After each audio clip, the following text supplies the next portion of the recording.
আল্লাহ তুমি সব কিচ্ছু জানো, হে আমার প্রভু তুমি আমাকে মাফ করে দাও। আমার আল্লাহ বলে, তারপরও যদি তোমাদেরকে আমি মাফ না করি, তারপরও বান্দা তোমরা আমার রহমতের দরজা থেকে ফিরে যাইও না।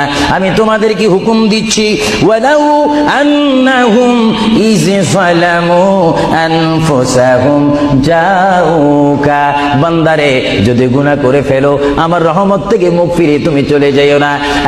বান্দা, আকাশ পরিমাণ যদি গুনাহ করো, পাতাল পরিমাণ যদি গুনাহ করো, সাগরের পানি পরিমাণ যদি গুনাহ করো, পাহাড় তুলনায় যদি তুমি গুনাহ করো, আমার দরবার থেকে তুমি নিরাশ হইও না। বান্দা, আমি তোমাকে একটি রাস্তা বাতাই দিচ্ছি, একটি পথ তোমাকে আমি দেখাই দিচ্ছি। সেই পথটি কোন পথ তোমরা জানো? ওয়ালাউ আন্নাহুম ইয যালামু আনফুসাহুম জাউকা, বান্দারে যখন তোমরা বরবাদ হয়ে যাবে তখন তোমাদেরকে একটা পথ আমি তোমাদেরকে দেখাই দিলাম, সেই পথটির নাম হচ্ছে আমার রাসূলের মদিনা। জোরে বলেন সুবহানাল্লাহ।